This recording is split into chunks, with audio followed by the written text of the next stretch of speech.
So this morning we're going to be talking about jobs and skills for sustainable CCS scale up. And we've got two speakers in this session, which is going to make it actually really nice and not as time pressured as yesterday afternoon sessions. So our speakers are going to speak for about 12-15 minutes.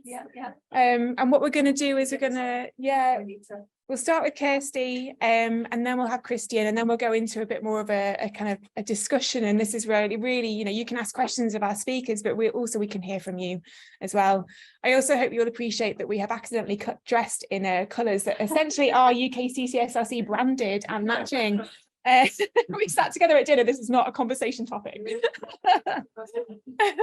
Okay, great. And welcome to our online participants as well. There's a couple of people online. I'll be keeping an eye out for questions as well from yourself. So I think without much further from me, I'll just hand over to Kirstie. Thanks so much, Jen. We'll swap places. Yeah. Hello, everyone. Really good to see you. You're all sort of a little bit dispersed. So can you hear me okay? Everybody? Yeah, that's great. So hello to you all. My name's Kirstie Simpson. I'm the Deputy Dean of the Business School at the University of Chester. And for those of you who aren't aware of the involvement of the university in industrial decarbonisation, I've just sort of wanted to highlight a few of the projects that we've been involved with, all of which have been oriented around skills and socio-economic impact of this type of work, particularly industrial decarbonisation. So I guess we've got the local project, which we call the local project anyway, which is HyNet, which is obviously a very significant project, and I'll come back to talk a little bit more about that. So that's our local project. We then have involvement in the Net Zero Northwest Cluster Plan, but again oriented around skills. And then on the national level, we've been involved with an IDRIC study focused on the national workforce. And then obviously we are here today talking specifically in terms of UKCCS and involved with young people's perceptions of net zero careers. Now, in relation to all of those projects, we, I guess, have focused on where are the skills currently? Where do the skills need to be? And where are the gaps and challenges? And I guess that's the key message from me to you all today, is that there is a gap. The size of that gap can be argued. We can discuss, we can debate the size of that gap, but I don't think there's any doubt based on not just the work that we've done, but others have done as well, that there is a skills challenge in order to meet the net zero requirements that we have. So initially, our work on HyNet focused on the HyNet geography. So for those of you who aren't aware, it's a corridor of industrial activity that goes from the Liverpool and Merseyside region through almost down to Warrington in the northwest. So I'm not sure how familiar you are with that part of the world, but it's not insignificant in terms of size. At the time that this report was done, which is back in July 2021 now, HyNet looked a little bit different than it does now. And it's grown not insignificantly in size between that time and this time, well, now, today, partly because of the engagement with wider industry and the need and desire to either be part of the hydrogen network or to be part of the CCS network. And obviously, as you'll know, I think hydrogen has got elements of both in that in the wider project. So at that time, so this was now in July 2021, we identified that around 55,000 UK jobs would be required from 2022 to 2030. Now, we spoke yesterday about the timing of all this activity. And I think that is another key point in relation to skills. And there's two things, there's the skills and there's jobs. I don't think we should confuse the two. So the skills element is one aspect, and I want to talk a little bit more about that a little later on in relation to FE and HE and the education ecosystem. And then there's jobs. This element is about jobs. So HyNet was very focused on the political messaging around how many jobs will this activity create, not necessarily in the HyNet geography, but also throughout the UK. In terms of the HyNet geography, we were much more specific, around 6,000 per year particularly in construction, and I will come back to the type of jobs that will be required. In relation to HyNet, we also wanted to focus on what will those jobs enable us to do. So what we tried to, I guess the political message again, was how much carbon will we be able to reduce if we're able to secure these jobs. So there's definitely a political message there around why are these jobs important. HyNet cannot happen without these new jobs. So that was definitely the underpinning message in relation to the cluster sequencing process at the time. So if you recall, that was very close to the cluster sequencing deadline. Now, on the back of, and I know that looks a little bit heavy in terms of a slide, but in relation now to Net Zero Northwest, we took HyNet as a catalyst project, and that's why it sits in the middle of that slide. And we worked with significant stakeholders in the Northwest, the Net Zero Northwest geography, so that's slightly wider geography, to try to understand the key elements of both, well, not both, strategy and policy, the supply chain, the education sector and the industry sector, and how all of those things had started to impact and were connected to each other just through the HyNet project. And that allowed us to start to map, and this is by no means a finished project, it's just the amount that I could fit on a slide. But it starts to give you an idea of the interrelationships and the complexities of just one project and the extent to which, obviously, and you'll all be aware, policy and strategy affect the implementation of the skills and the jobs required, as does, on the flip side, the industry sector. Because part of the challenge that we have is ensuring that industry are, and when I say we, I mean the royal we, that industry are reluctant to commit financially without secured policy. So we need consistent policy making in order for industry to make final investment decisions, which then requires the education sector, particularly in terms of skills now, not jobs, to commit to programs, activities that train up individuals to meet those skills demands. So the whole thing is interdependent and interrelated. So moving then now on to IDRIC, and hopefully you can see, I know it's a little bit small at the back there, but on the back of the work that we've done from HyNet, so very focused geography, to Net Zero Northwest, which was starting to open up to that widened Northwest geography, then to the IDRIC study that we'd undertaken, which is on the national geography, particularly around the clusters. And I must say, this all of our work has been focused on industrial decarbonisation, not specifically on CCS. It's been that broader perspective. So I think that's important to point out. But we identified through our IDRIC study the most straightforward way, and this is where we can debate about the size of the gap. We identified that the most straightforward way to understand jobs, the number of jobs that would be created, was through using CapEx.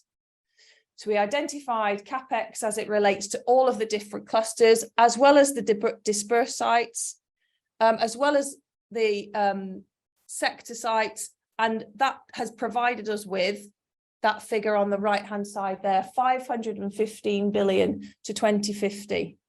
So from an industry perspective, that's what we're expecting, the majority of that to be committed by industry, some of which will be catalysed by the government. But in order then to understand the skills, we've then taken a particular methodology that's allowed us to identify that 353,000 thereabouts jobs, so not necessarily new jobs, but individuals will be required, or job years, I guess, job hours, sorry, will be required to deliver industrial decarbonisation. So some of those individuals already exist in the system, maybe doing slightly different jobs, but that's the figure that we've estimated, and I said this is up for discussion in debate, that we've estimated that we will need in order to achieve industrial decarbonisation. And in relation to the types of jobs, the majority of those, as you can see on the bottom there, will be technical roles. So from our perspective, what that means is pre-construction and construction. So, and I will come back to that. That 28% is more in the operation and maintenance activity. So I've just sort of outlined that really, but just to kind of break down the types of jobs that we would expect to see in each of those aspects of development.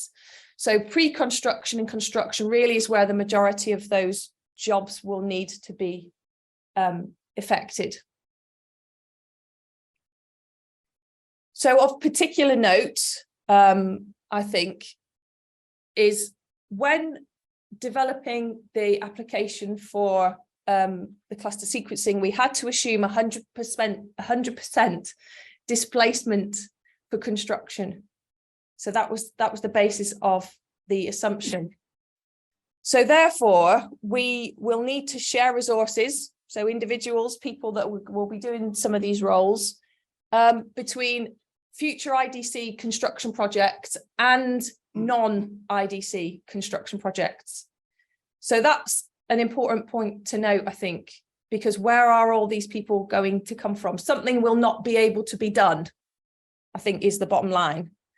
So we'll need to expand the construction workforce by that 350,000, the magic number from our perspective, in order to complete all IDC projects and all proposed non-IDC projects. So new schools, new hospitals, whatever else needs to be, new housing, whatever else needs to be constructed will need to be counted in all of that activity. And if we expand the workforce by less than 350 by our calculations, then some of those construction projects, wherever they sit, either IDC or non-IDC, will not be able to be achieved and may be cancelled or postponed. So that's a scale of the challenge from our perspective, which is not insurmountable. But and I'm sure you're all aware, education activity does take time to be put into place, whatever level we talk about. So from an FE perspective, we need to develop standards which are in train. Some are done, but then we need FE institutions to have a cohort of students to be able to run those programs. So there's all sorts, again, of interdependencies that we need to think about in relation to skills. So this, hopefully you can see that at the back. It's not ideal, particularly the grey at the top there. But you've got the different education sectors from primary and secondary through to apprenticeships. And there's three key factors, I guess, three key themes that we've identified that are slightly different for each of them. And I'm going to go into a little bit more detail shortly. Funding is different. The type of provision, the type of curriculum is different. And the location is differently important, and I'll come back to that shortly. But in relation to, and I guess we've moved now into the supply side of skills. So we've identified the demand from our perspective. We've got a high net demand, which is part then of that more expanded demand that we've identified through the IDRIC study. So now we're talking about the supply. How will we facilitate the skills that will need to be developed? And on the right-hand side of your slide, I've broken down the number of HEI, so higher education institutes, and the number of FE colleges in each of those regions of the UK. So London is relatively well supplied in relation to HE and FE, almost sort of a 50-50, well, exactly, actually. But as you go through the regions, you can see the difference and where place becomes important. So if we take HiNet as an example, the Northwest is relatively speaking, at least, not as well, hasn't got as many universities in relation to some of the other clusters. but is relatively well or more well supplied with further education. So as I say, we'll come back to that when we talk a bit more about HE and FE. But I just wanted to show you the sort of the detail or more detail from the supply side, because the FE and HE are where the skills will be seen to want to be developed. You've also got professional bodies and professional and private sector provision, of course, but really I'm talking about it from the education sector's perspective.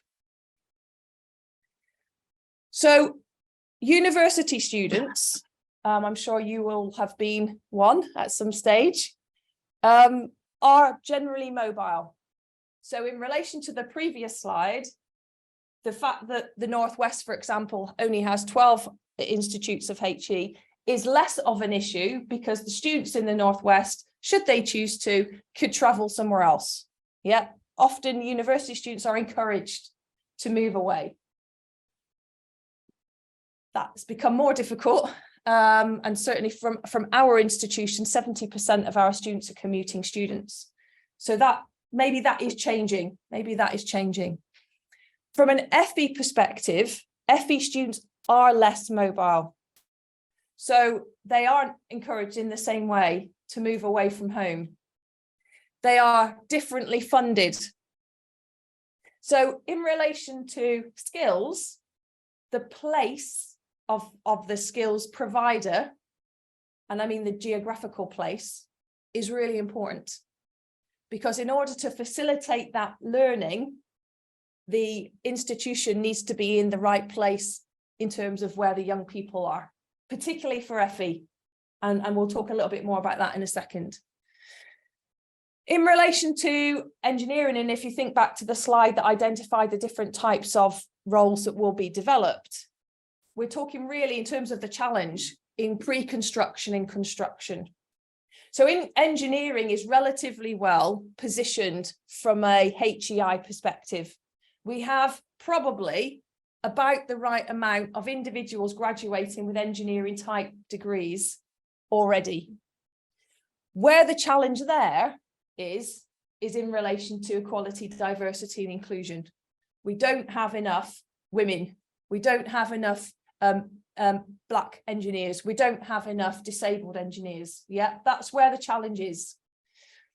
However, that may change as the new technology develops. Young people may become more interested, and a more diverse range of young people may become more interested as new technology develops. So, we will need to keep an eye on that as from a skills perspective. And there is most definitely opportunity for more postgraduate provision and more research, particularly in skills, actually, and the socio-economic impact that can create in a place. And we've talked a lot about that from a HiNet perspective. We have a subcommittee that I chair on skills, learning and EDI. And actually, it's a real dilemma, how to engage industry in a meaningful way with skills development, with place, with their local geography.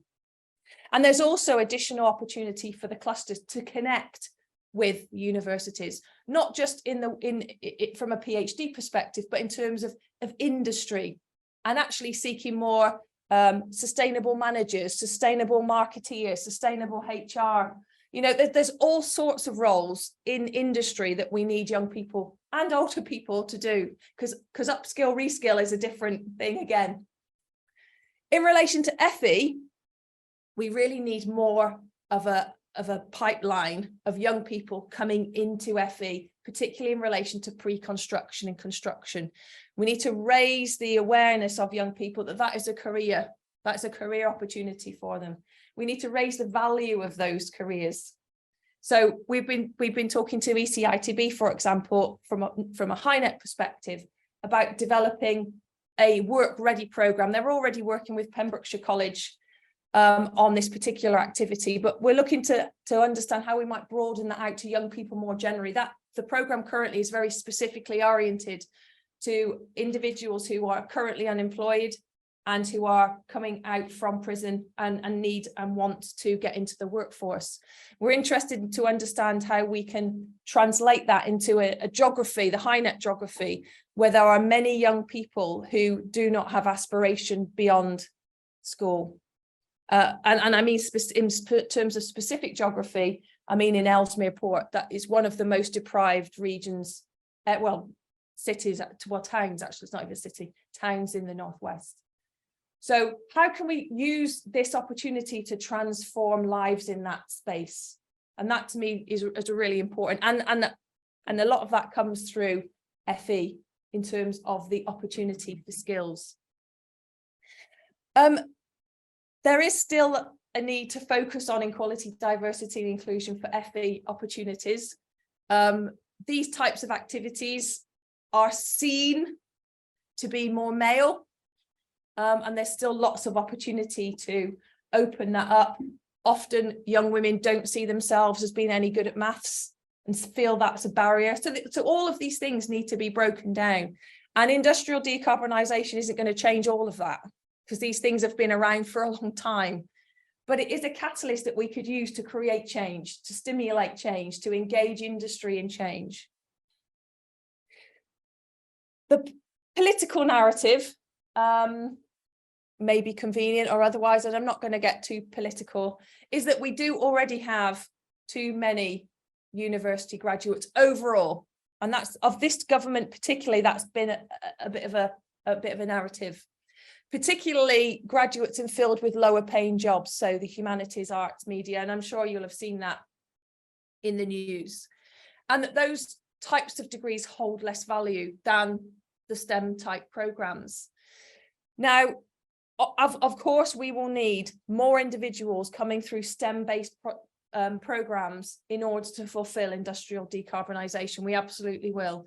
But that shouldn't, in our view, be at the expense of that more creative sector. We need marketeers who can, and we need PR that can actually sell this opportunity, that can spin this opportunity, that are very capable individuals who understand the science, but can also sell it in a way that others can understand.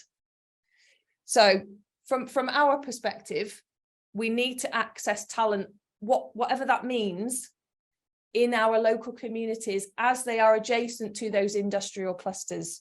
So how do we do that? How do we engage with industry to facilitate change for those communities? Because actually, particularly in relation to construction, there is real opportunity. You know, these things will have to be built should final investment decision be made, and they're going to need to be built quite quickly.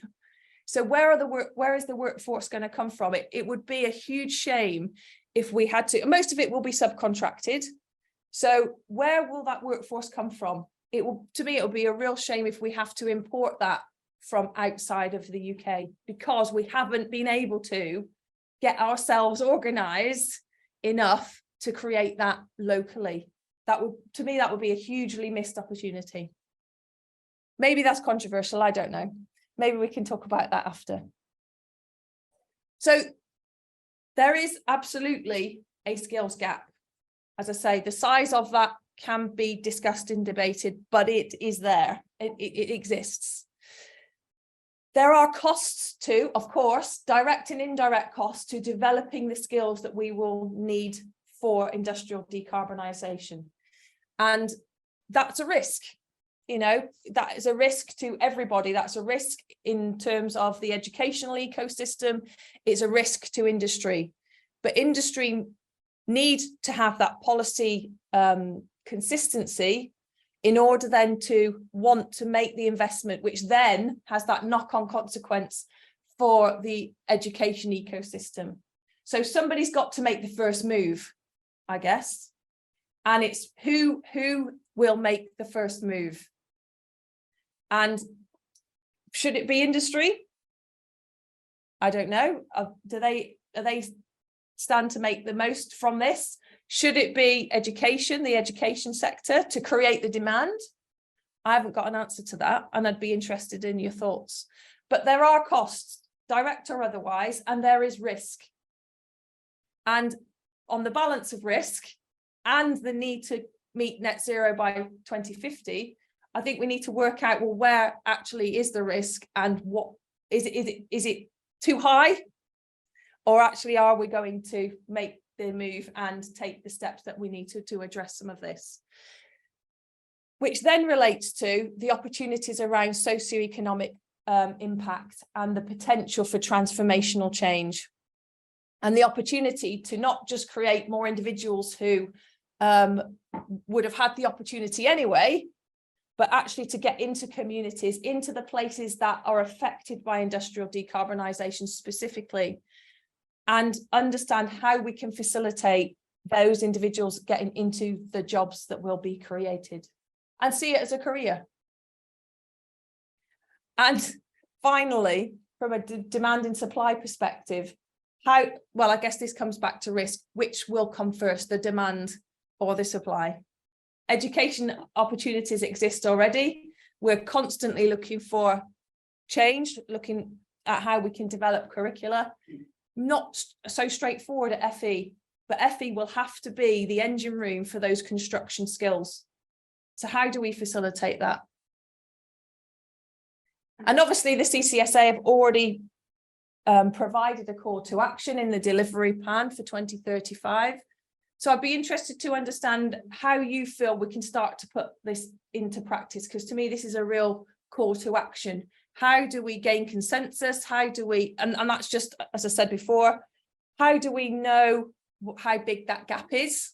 Is there consensus? Not yet. And I know the CCSA are working on how we might do that, as our ECITB. How do we ensure that policy and regulation incentivizes and lowers risk? And how do we accelerate that entry into the workforce? How do we enable young people to see, and I say not just young people, it might be career changes. How do we enable individuals to see this as an opportunity? So I've got 3 key takeaways, and I'm going to pull things to a close. So there is a challenge there in relation to skills. There's a challenge there in relation to the workforce, particularly in terms of equality and diversity. And our perspective is that we need to start doing something now. There's a lot of information out there. There's a lot of research in relation, particularly in relation to socioeconomic impact. So we know, I think we've got an idea of what the difficulties are. It's just, what do we do next? How do we push that on to the next stage? So thank you for your time. And looking forward to engaging in conversation, but I'm going to hand back to Jen. Yeah. Brilliant. Yeah, excellent. Thank you, Kirstie. Really interesting and really good food for thought. I really hope that's getting some minds wearing away at 9:30. So over to you, Christian. Yeah. What I'll do is I'll sort of do a little wave around kind of 15 minutes or so. Yeah, go for it. Thank you, Jen. Thank you, Kirstie, for the very, very interesting introduction. Difficult to follow that up. Well, hello, everyone. Good morning. My name is Calvillo. Can you hear me okay? Yeah. I am a research fellow at Center for Energy Policy in University of Strathclyde. We are a small center. I'm going to talk to you a little bit more about the center, what we do. But I think we do important stuff. We're full of very capable and clever people. Fortunately, no one else was available, so they sent me. I am familiar with this work, but my colleagues were mostly involved on what I'm going to present. So I will do my best to answer any questions, but if I cannot answer anything, I will point you to the right person in the right direction. So just let's go for that. I'm going to present today. It's a handful of a title. I apologize for that. But this is part of an UKCCSRC funded project on exploring kind of these competitiveness issues for jobs, like how, as you invest and develop the clusters and the categorization of clusters, how the competition will drive wages up and create displacements in jobs across sectors. So this is more of an economic point of view, but I think it links very well and very closely to what Kirstie just presented. So hopefully can give you a little bit more of a perspective on that front and just expand that knowledge really. So A little bit about the center. This is kind of our big aim or big focus. We want to ensure that the transitions to the net zero targets are delivered sustainably and equitably.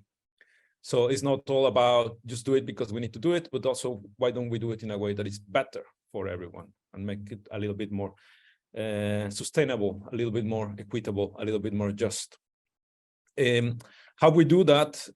We are a multidisciplinary center, as I said. We do lots of policy engagement. We do lots of knowledge exchange. My colleagues in particular, and I support them, giving them all the information they need to develop. We do wider economy scenario analysis using a model called computable general equilibrium, plus other stuff, of course. The idea is that to understand how and where value is generated and to which sectors and regions it accrues. So you do develop some decarbonization action, what happens in the economy, which sectors win, which sectors lose out, which sectors of the population, like different household levels, will see a benefit, which ones are affected. That is very important. And we always try to put that kind of policy-facing, public policy-facing element to all our work. From the different type of research we do, we have done across a number of sectors and areas. Residential energy efficiency is one of our key areas. We have done some work on electric vehicles rollout as well. Currently, I'm involved in a couple of projects on decarbonization of heat, hydrogen as well, and linking to renewables, offshore renewables. We have a project on looking at marine and offshore wind. And of course, and closing to what we are doing here is carbon capture, utilization, and storage. We have a number of projects working on CCUS and the decarbonization of industry more generally. And we work closely with the different clusters as much as we can and try to keep going on that way. Yeah, I'm an engineer by background, so we kind of communicate across terminologies and context. Thanks to that, I feel also I said yesterday that my superpower is that I can talk economist, which is always useful. So about this project, these are the key research questions. The focus of the project is to understand that issue of job displacements across sectors and across the economy. The two questions are, what are the key drivers and mechanisms governing the employment wage and wider cost outcomes of investing in delivering CO2 transport and storage projects? Here's just to kind of clarify on that, we are not looking at the whole cost of the whole decarbonization of industry. We're looking only on the transport and storage of CO2 for track 1 clusters. Well, basically. And the second kind of research area is on understanding the key moving parts to inform potential policy solutions. Like, you understand the challenge, what can we do to address those, right? To elevate the impacts of persisting labor supply constraints, costs and price pressures on the different circumstances and timeframes. So today we're focusing on the first point. That's the first policy brief. I'm gonna put a link on that here so you can follow it up if you will prefer.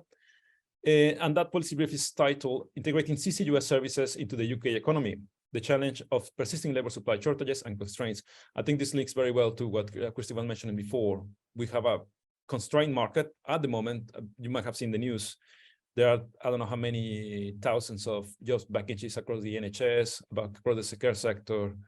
In construction itself, I'm not sure the number, but I'm sure there are lots of vacancies there as well. So we need people from today. And then when we do all this, we'll need a lot more people. Mm-hmm. So that is an issue. And we need to understand what happens with that. So we need to gain that greater understanding about these labor market constraints, the challenges, and how the deployment of CCUS will aggravate the issue. Yes, and how that is characterized, both in skill and headcount shortages. That is likely to trigger a wage competition across major net zero infrastructure projects. Why? Because if you need to track the workers, you need to pay them more, basically. Like construction worker in the middle of the country can go to HyNet, can go to the East Coast. If this guy pays me £5,000 more, I'm going to go with them. So that will drive wages up. Higher wages is a general good thing, but the problem that the people developing these projects will need to produce their services higher cost as well. That will increase prices across the board. So that's that rippling effect across all sectors of the economy. How these challenges manifest in the context of developing the CO2 transport and storage industry, we're looking at with our economy-wide scenario simulation linked to the track 1 clusters announced in 2022, It's cost and HyNet. Same principle will apply to all clusters, to be fair. This is just an example we took here. And as I said, the policy brief is available with that link, but if you go to a website, you can find it there, of course, as well. So first key point is on understanding the drivers. I'm going to stop here for a couple of minutes, but I thought it was interesting, and it's probably the key takeaway that you will take today is probably look at these things. So what are the drivers? Those are the boxes. You have labor supply fixed or constrained, right? So we don't have infinite number of people. It's quite fixed and quite constrained. And that will be across different geographies, national level, regional, and across sectors, industry, occupational labor force. That what happens, it drives wage competition that I mentioned just before. Between sectors and between projects, they will compete. They will have to increase wages to get that skilled labor. That then ripples down and wider costs for producing goods and services and bring price pressures. Real wage bargaining in labor markets impact linked production costs, prices, and cost of living, the CPI, famous CPI. What can you do to mitigate those things? On the first element, the labor supply fixed or constraint, well, you always have the option of inward migration, bring more people in. Also, you have the other option that is very popular at the moment, but the policy discourse of greater participation in the labor market, bring people that are unemployed into employment, people that are retired back into work. That is an option as well, of course, that reduces a bit the pressure. How much you can do it, that's a question to discuss, of course. And the other option, which is also kind of mentioned a lot, but it's not so straightforward, you cannot really need to think how you do that adequately, is increasing labor productivity. Have the same number of people, but you can produce more output, let's say. That's kind of the ideal that you always want to increase productivity. But again, you need to really think of how best to do that. But those are kind of the broad mitigation efforts there. After all that, you go to the wage competition and you see how can you mitigate these issues. I think this links very well with what Kirstie was mentioning before, skills development, targeted skill development. If you have lots of competition for a particular skill, what you need to do is develop more people that know that skill, or help people transitioning from one sector to the next, learning that skill, retraining, preparing the way they need. And that definitely will help ease the wage competition. Again, it's not like we don't want to pay people more. The problem is that will bring other effects that aren't necessarily good. So you need to keep an eye on that. Why? Because otherwise the increasing of real wage pressures will drive unemployment down. Sorry, the other way around. As unemployment goes down, that also because the wage pressure goes up. Again, because you have less people unemployed, you cannot really draw anyone back into work. So that will increase the wage pressures as well. The last box, the wider cost of price pressures, how can you mitigate or understand the trade-offs? There's a welfare trade-off, the higher real wages versus the cost of living pressures. One thing will need to balance the other. To deal with that, again, you can increase productivity. Another area will be developing sources of competitive advantage. That's the element of learning by doing, because you are doing your service, your decarbonization a little bit better because you have doing it over time. That can give you a competitive advantage that can help you reduce your overall cost of your service. Also, you can probably compete better across international markets, etc. So that's another area where you can develop a mitigating factor for price increases. I hope that is more or less clear. Now, on the second point, we're looking at this case study, this example. How are such labor market challenges and outcomes likely to impact the deployment operation of the CCUS projects? We're looking at the constraint of CC and CO2 transport and storage industry for the track 1 clusters. And we developed some initial scenarios. We have an estimate upfront investment for TNS, transport and storage, of 2.2 billion, spread across 3 years, like the start of this construction phase of transport and storage, open up the roads, putting the pipelines in, connecting the meters, etc. We're not looking at the capture element here yet, just kind of setting up the pipelines, let's say, the connections towards the ports or to the actually the pipeline as well offshore to go to the storage site. It's all that included there. My colleague Julia Reyes is presenting right now how we came up to that number. There's another piece of work we did to kind of model the pipeline network and costing that. But anyway, this is our estimation. Of course, the number is a rough number, kind of give you an idea of the impacts. But if it was a little bit higher or a little bit lower, you will see the same effects. It's just the magnitude might be a little bit higher or a bit lower, but you will see the same effects. Now, we're aiming to have the transport and storage industry operational by 2026, and we are looking at the number of full-time employees that's driven by that.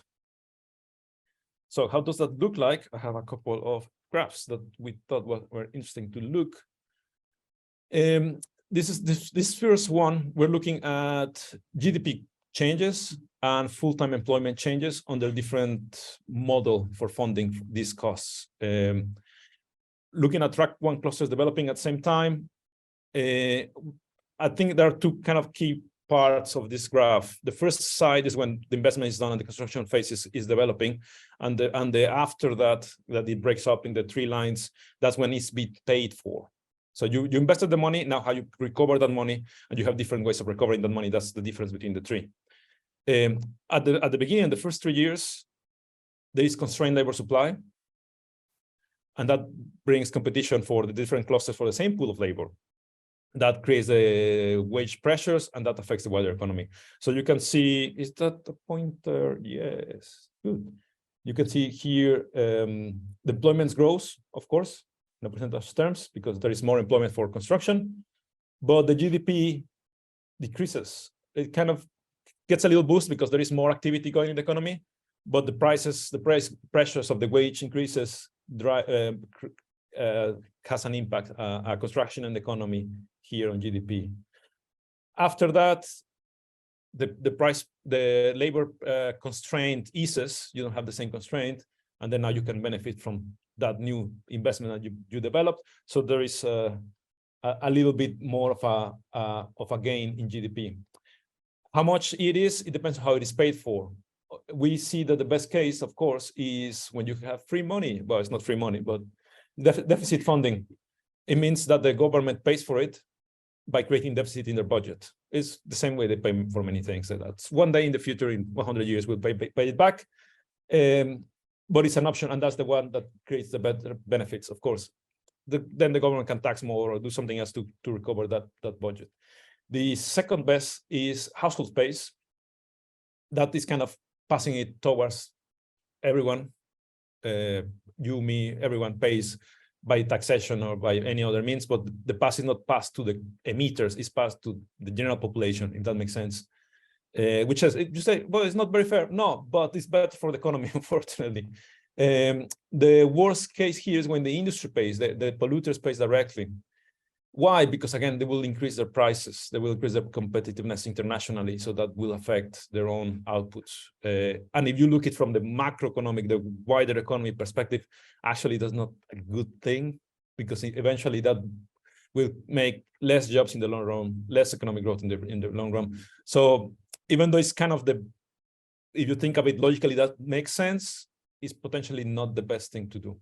I hope that makes sense. So yeah, again, the big point here was construction. If everyone is competing for labor, not good for the economy. Yeah, basically.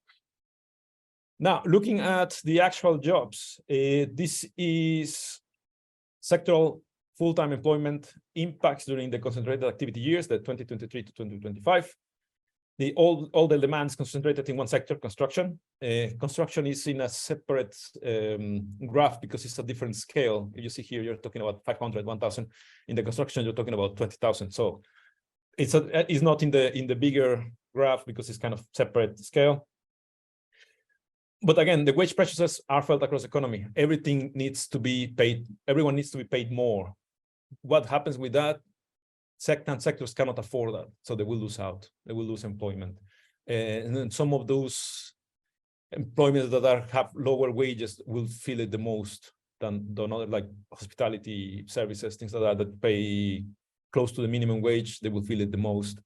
So yeah, even though you have net employment gains, like overall, you make more jobs than you lose. Quite a few sectors, most sectors are negatively affected, and that again, you need to consider the trade-offs of that. Thinking about the skills, thinking about how these people, where are we? Can you see that? How these people from, where was that? Communications here can translate into the construction. Can they? Maybe yes, maybe not. What needs to be happening for these people that lose their job, going to this one where the jobs are created? It's not so straightforward, unfortunately. And that's, I think, links very well to what Kirstie was mentioning before. Same with other general services. It's a big drop here on employment. So wages are not the same across the board. So you probably need to pay more in one sector than others. People happy to translate sectors if they're paid less. Do they need to retrain? How do you manage that retrainment, et cetera, et cetera? So it's another important point. You can see we are creating X many jobs in the region, and sounds great, but you need to look into the small print, let's say, because all those jobs are not net positive. Even if they're net positive, not necessarily means that they're good across the board, and some sectors can really feel it. I think this is my last kind of graph, so I'm not bothering you with small prints and small fonts. This is the long-term sectoral employment impacts. In one of the cases, I didn't put the tree because I didn't think it was necessary, but this is looking at the long term, 2035. Past all that constrained labor element, now we're kind of stabilizing or economy, let's say. What happens with labor in different areas, and you get at this point most of the negative impacts are past. They were limited to the construction phase. So you can have a broader employment and general economy what gains, but it depends on how the costs are recovered. As I said, here we are looking at the best case, which is the deficit funding case. In the other cases, for instance, in the case that the emitters pay, this won't look as good. It will be considerably more flat, let's say, more kind of here. So yeah, it's just an example, remembering that construction years will be very tight, lots of competition, difficult, overall not great. After that, it can be good, depending how you pay for it, basically. Hope that makes sense. Some key conclusions. I think I'm doing okay on time. Yeah, okay, good. Yes, you can do green growth. You can create these economic benefits. You can create that sounding good policies that create jobs and growth as a kind of element of TLS. I'm not even capturing anything. I'm just developing a new kind of sector, if that makes sense. So just for the economic activity of investing on something new is a positive return. But it depends how the industry is funding, of course. Of course, you need the demand to pay for that in the future as well. But important here, the important point here is the UK labor supply shortages will impact through wage pressures and displacement of employment across sectors and regions. And I guess I need to reflect back to what we were discussing before. Can people do that? Are people willing to move around regions? Are people trained or have the skills to do that? And that's a very important consideration as well. If CCUS development activity takes place over a longer period, this will be the negative impacts will be smaller in magnitude, right? So the more you concentrate, the worse it will become. If you can spread out for longer, that will be better. I think also what we said before. Last thing we need to keep in mind, here we're looking only at 2 clusters and transport and storage only. What happens with heat pump installation? What happened with the other clusters coming online? What happened with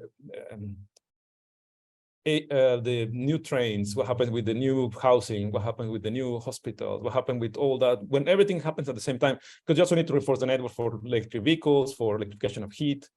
You will need to, if you go for hydrogen, you will need to people installing, retrofitting the gas network.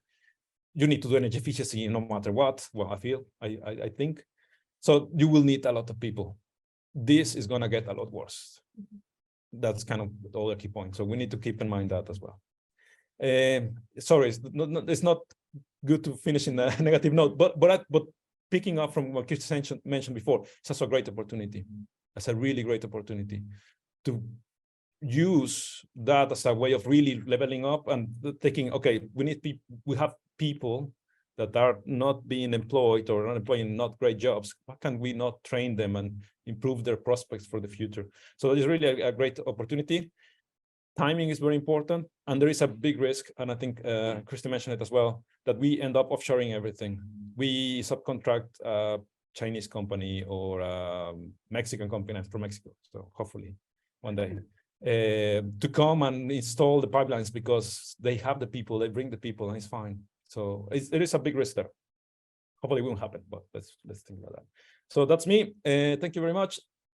If you have questions on the economic specifics, my colleagues is the best person to contact, to be honest, but I'm happy to do my best and answer all the economic stuff as well. And I'll leave it there. Thank you very much. Thank you, Kirstie. Thank you, Christian. I think that was really negative and then a positive way of ending, but I think also kind of really reflected, actually, this goes beyond industrial decarbonisation. This is about the wider transition that society will be making and placing these considerations and questions within that context as well. And that matters for these young, when you're trying to work with young people to attract them into these sectors as well. So, okay, let's see. We've got about 15 minutes and I'm definitely not, like, I will not let us run over. So we will finish in time to have a good break. Any pressing questions from the floor just now? Okay, so we've got 3 hands up. So let's actually make our way across the room. Okay, from middle, and David, and then, yeah. Hi, David here. Just a quick one for Kirstie, actually. Well, it's a question in 2 parts, really. You say, obviously, we have probably too many graduates at present, and you kind of highlighted the need to accelerate the entry to the workforce. Is it fair to say then maybe the focus needs to be on FE rather than HE in terms of getting people into the workforce quickly? And then the second part of that then is, do we have enough time to do this? Because you mentioned obviously getting educational things through the political system into the educational system and then having these people grow up and enter the job market. Do we have enough time to achieve that before 2050 and even before 2035? It's on. Okay. I could probably answer that really quickly. Part A is I think yes. Part B I think is no. But I'm being facetious, I guess, in a sense. Yes, there are enough individuals out there that could fulfill some of these skills, where the challenge is, have we got the individuals to teach them? So that's a separate issue, but connected to your second question in terms of time, and directly connected to that. Also connected to the issues that Christian raised around wages. An individual now can get more money welding than they can teaching welding, for example. So how do we enable individuals to stay in education to facilitate the learning that we need quickly? So that wage constraint also applies to that education ecosystem as well, and is more challenging now because there is not quite the same amount of money in that system as there is, which might be an opportunity for the private sector.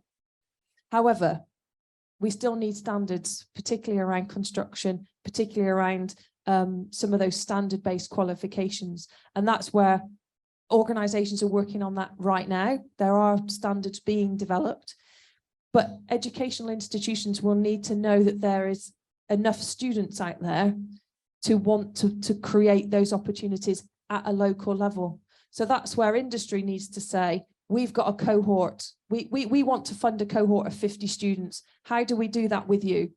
So we need more partnerships that facilitate that opportunity quickly.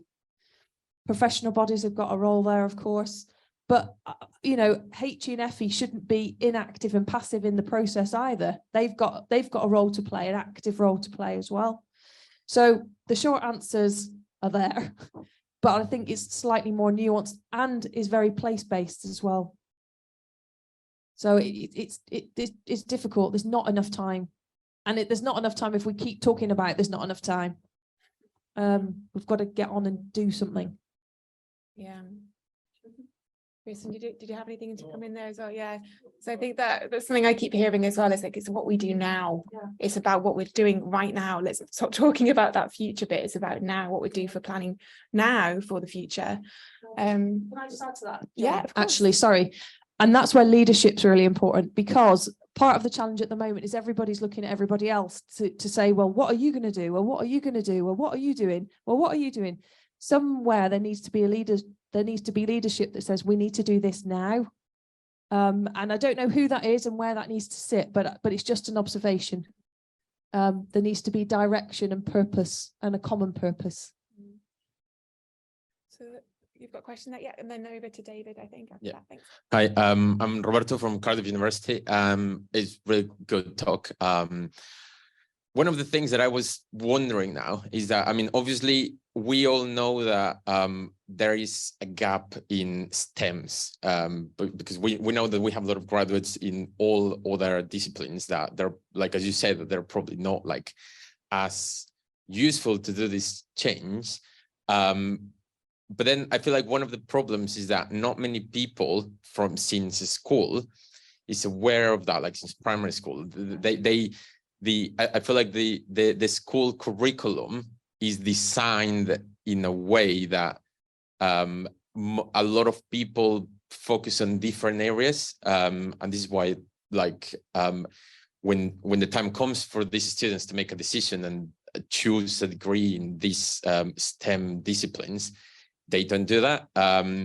So then the thing is, are there any initiatives or something that to be able to change that curriculum and change everything since the root cause, you know, since the beginning, where education is actually incentivizing students since very early stages to go and do these careers? I mean, I don't know, this is just something.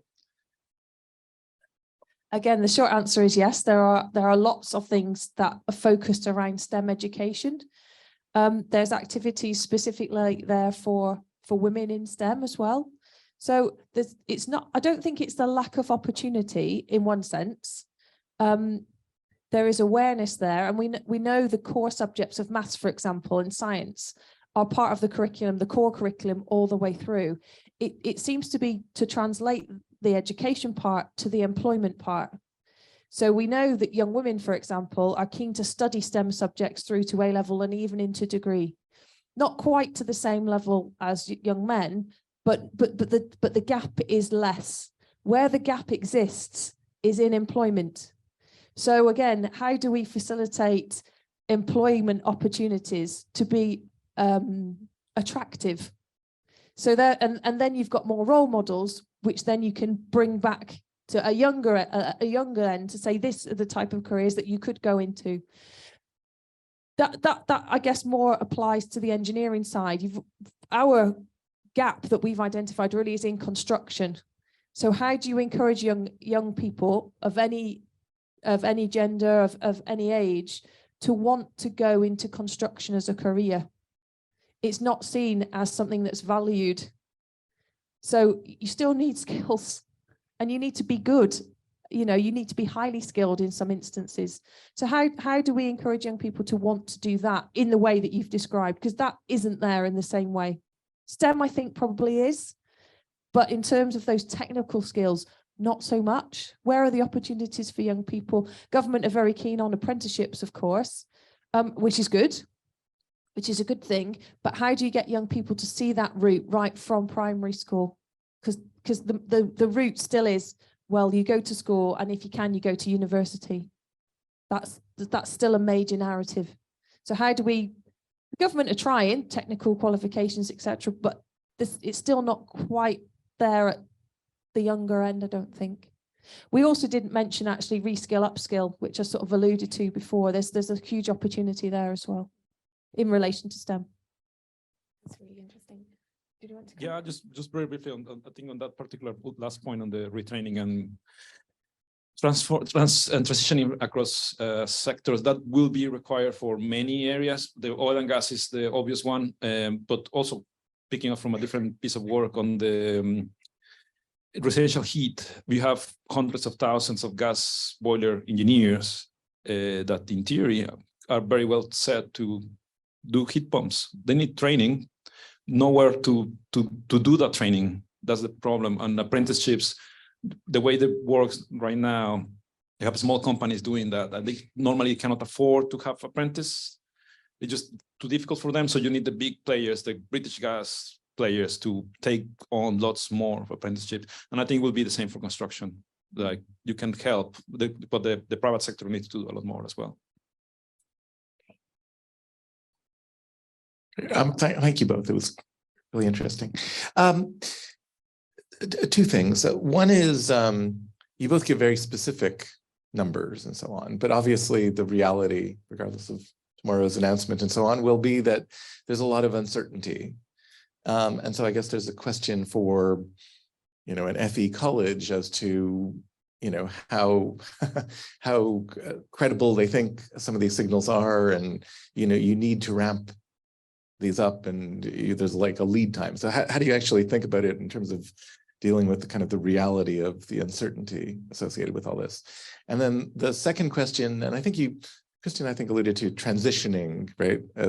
But you didn't talk that much about the, 40 somethings who arguably will, I think, have a harder time with some of these issues. So how do you deal with the kind of the reskilling? It's not just about the pipeline and the people in their teens and early 20s. It is about the people in their 40s and even worse 50s and so on, who are really going to face a struggle in a new environment.